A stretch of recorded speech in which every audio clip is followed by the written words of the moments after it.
Isinilang si James Yap noong 15 ng Pebrero taong 1982 sa bayan ng Escalante, Negros Occidental. Lumaki siya sa isang simpleng pamilya kung saan ang hilig sa sports, partikular na ang basketball ay naging bahagi na ng kanyang pang-araw-araw na pamumuhay. Ang kanyang pisikal na pangangatawan at likas na talento sa pagpapasok ng bola ay maagang napansin sa kanilang komunidad na naging susi upang mabuksan ng mga pinto ng oportunidad para sa isang mas malawak na karera sa labas ng kanilang lalawigan. Sa usapin ng kanyang personal na buhay, ang kanyang pakikipagrelasyon na tuluyang pagpapakasal sa tanyag na aktres at host na si Kris Aquino ang nagdala sa kanya sa ibang antas ng kasikatan. Ang kanilang civil wedding na naganap noong 10 ng Hulyo taong 2005 sa tahanan ng Nooy Tarlac Representative Noynoy Aquino sa Pasig ay tinuring na isa sa mga pinakamalaking showbiz event ng dekadang iyon. Mula sa relasyong ito ay sinilang ang kanilang anak na si James Aquino Yap Jr. na mas kilala sa palayaw na Bimbi noong 19 ng Abril taong 2007. Matapos ang ilang taon ng magulong pagsasama na madalas maging tampok sa mga pahayagan, ang kanilang kasal ay tuluyang nawalan ng bisa o naanal ng korte noong Pebrero ng taong 2012.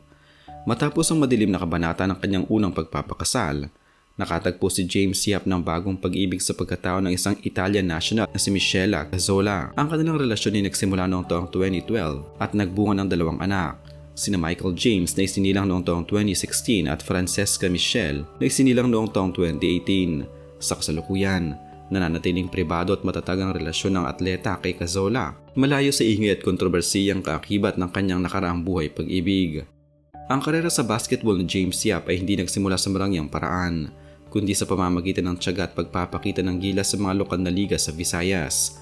Unang sumabak sa high school basketball si James Yap sa Bacolod Taitung High School bago siya lumipat sa Iloilo Central Commercial High School na kilala ngayon bilang Hwa-Siong College of Iloilo. Sa ligang ito ng mga Chinoy at lokal na paaralan ay pinamalas niya ang kakaibang talento sa scoring na naging dahilan upang mapansin siya ng mga scout mula sa Maynila.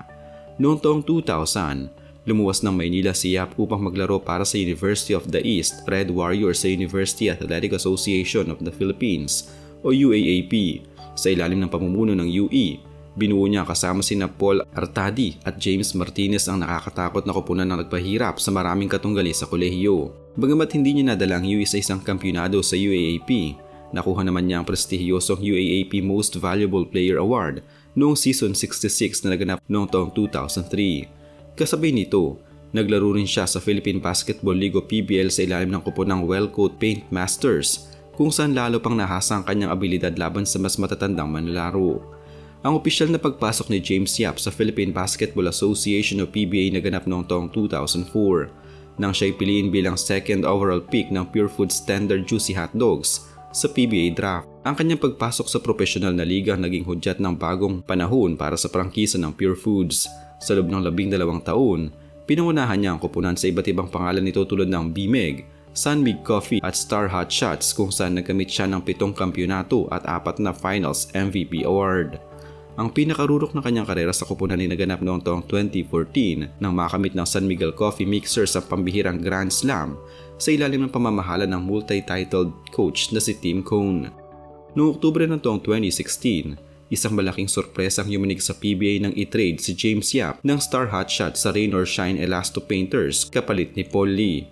Ang paglipat na ito ay nagwakas sa kanyang mahigit isang dekadang pananatili sa Pure Foods franchise. Naglaro siya para sa Rain or Shine sa loob ng 8 taon, bagamat naging madalang na ang kanyang pag-akyat sa court dahil sa mga pinsala sa katawan at sa kanyang pagpasok sa mundo ng politika noong 2022. Noong Pebrero ng taong 2024, lumipat siya sa koponang Blackwater Bossing para sa isang maikling yugto ng kanyang huling taon sa liga.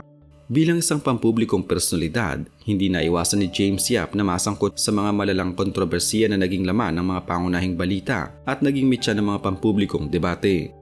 Ang pinakaunang malaking skandalo na yumanig sa kanyang buhay mag-asawa ay naganap noong taong 2007 nang lumabas sa publiko ang isang receptionist na nagngangalang Hope Centeno. Ayon sa mga ulat na inilabas ng GMA News at mga pahayagan, ibinunyag ni Centeno na nagkaroon sila ng lihim na relasyon ng basketbolista habang nagtatrabaho ito sa isang klinika.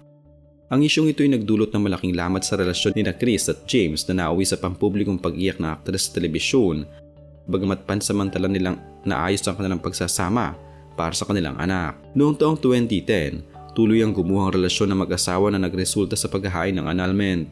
Ang legal na labanang ito ay hindi naging madali dahil sinabayan ito ng mga mabibigat na akusasyon mula sa magkabilang panig.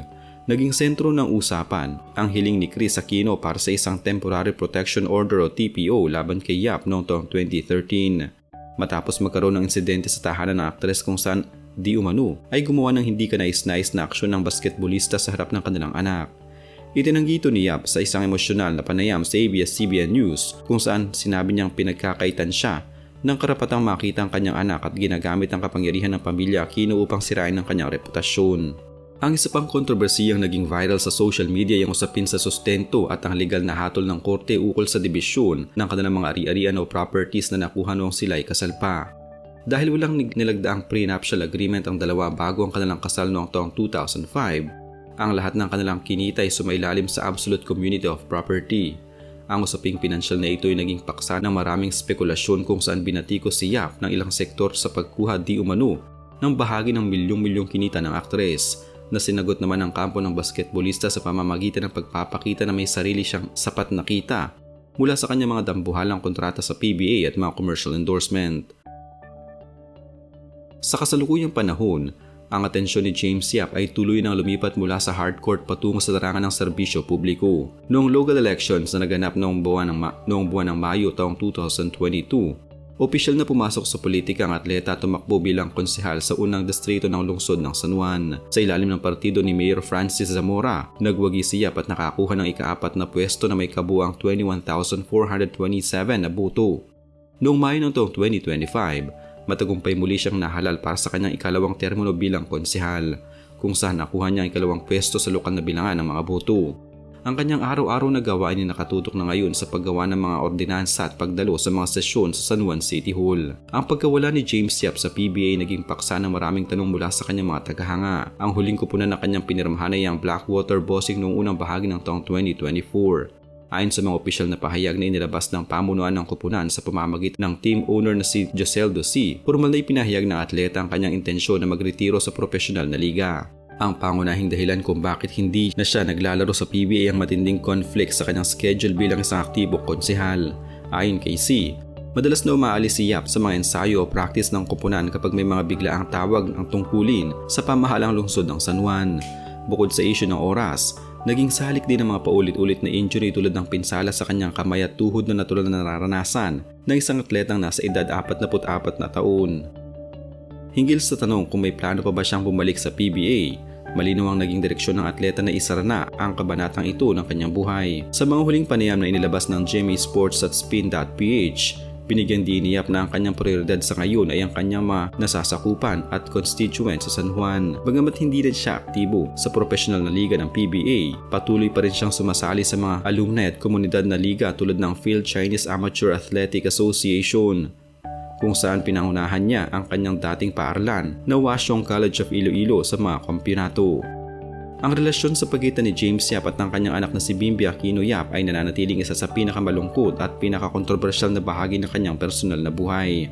Batay sa mga pinakahuling opisyal na ulat na inilabas ng ABS-CBN News at GMA Integrated News noong huling bahagi ng taong 2024, hayagang inamin ni James Yap sa harap ng media na mahigit 10 taon na niyang hindi nakikita ng personal ang kanyang anak. Ang huling pagkakataon na nagkaroon sila ng pisikal na pagkikita ay noong bata pa si Bimby at mula noon ay tuluyan ang naputol ang kanilang direktang komunikasyon.